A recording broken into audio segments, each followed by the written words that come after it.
up, y'all? It's me again, T-Biz, and yes, this is another Masters Universe Classics Collecting History video, or episode, or microsode, or whatever you want to call it, because it's not that long, but it's usually a review on my figures, Motu Classics figures that I purchased throughout the years of past, and that I never got to review, because I just didn't do reviews yet. I always watched them, but never did them, and wanted to do them, but now I'm doing them. So yeah, here we go.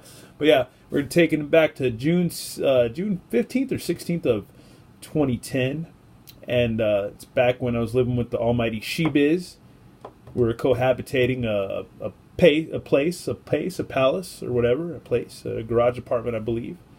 And we might have moved into the apartment house by then on the same property, but that doesn't matter, does it, She-Ra? No, it doesn't. But yeah, I was super excited about this figure because I always enjoyed the She-Ra cartoon. Never picked up any of the She-Ra doll action figures or whatever back in the day because back in the day it wasn't cool. When I was a youngster, it was not cool, and everybody was inhibited, and it was taboo, I guess, to collect dolls if you're a dude, or pick up ponies, or collect stuff like that was kind of girly. But now it's anything goes now. I don't know if that's good or bad. Some people might say it's bad. Some people might say it doesn't matter, but that's your own opinion. I don't care. But I had to get me a She-Ra because I was like, man, I'm a grown man now. It doesn't matter. And I can pick me up a She-Ra and enjoy having a She-Ra and not care. And because I enjoyed me some She-Ra. And you get to enjoy some She-Ra now or whatever, whenever. But anyhow, yeah, she's a cool figure. Not the best articulated version of her because the later version of her was the Bubble Power She-Ra, which was the She-Ra 2.0, which had a skirt slit, which she could do more of a splitsies or more of a...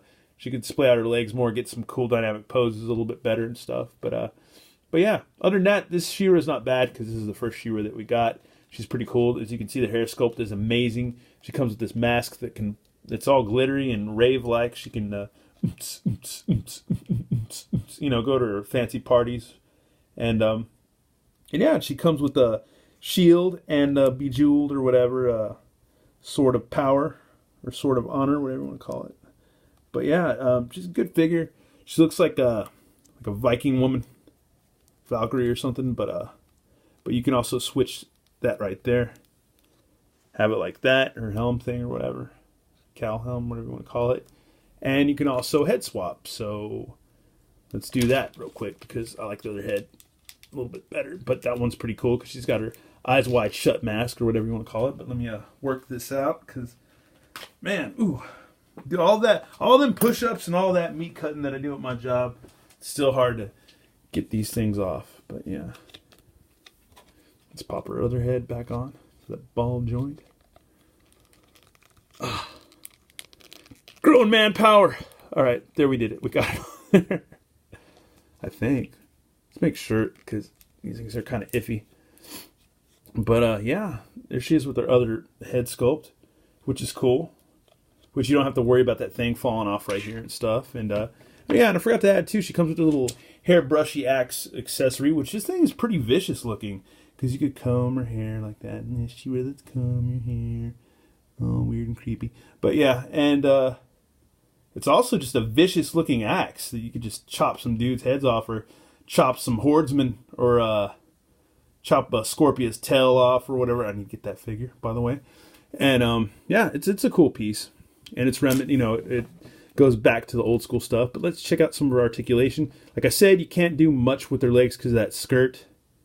She can just kind of, I don't know, not much. Got a knee joint.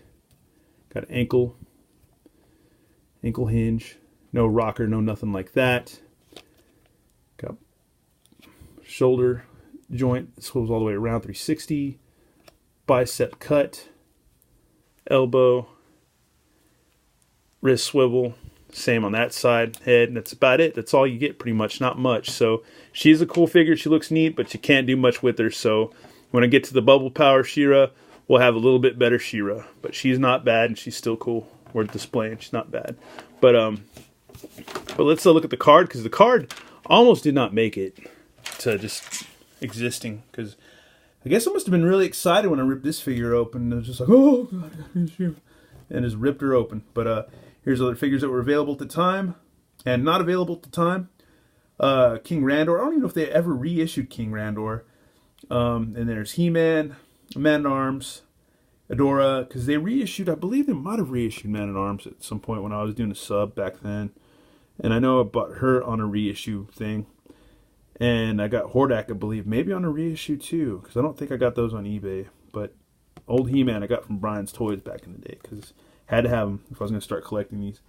But here's her backer card, a little file thing. It's the most powerful woman in the universe, real name Adora of the House of Randor, channeling the combined power of the universe and the wisdom of the elders of Eternia. Adora transforms into She-Ra, the most powerful woman in the universe. Her strength comes not from brute force, but from her sheer will, her cunning magical powers, and healing abilities. She also has the power to communicate telepathically with animals like Swiftwind.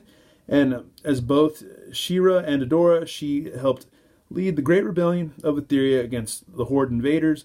Later, when Hordak found on escape to Eternia, she followed him along with several of her friends and allies. Once there, the Princess of Power joined forces with the now renegade Masters of the Universe, who, without King Randor, had become outcasts in their own land, fighting against Hordak's new tyranny. And that's lore from the DC Comics, from the new modern stuff, or new-ish modern stuff.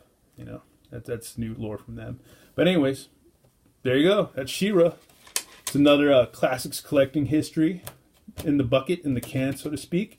And I've got a lot of new pickups for newer stuff that I want to do too. So we might take a break, before doing any more classics history. Not that anybody cares, because, you know, I'm just throwing this in my own bucket just to do it, because I was like, man, it's just cool to have a little archive. And maybe someday I won't be lazy and I'll make a playlist and have all these figures up there and just be like, hey, if I'm ever bored or bedridden or on a plane or something, I can watch all these videos and go through my own history again of crap I already know that I have. Anyways, thanks for watching, y'all. And yeah, for the honor of Light Hope or something, I can't remember. But anyways, y'all have a good one, and more classics and stuff definitely on the way. Later, y'all. Have a good one.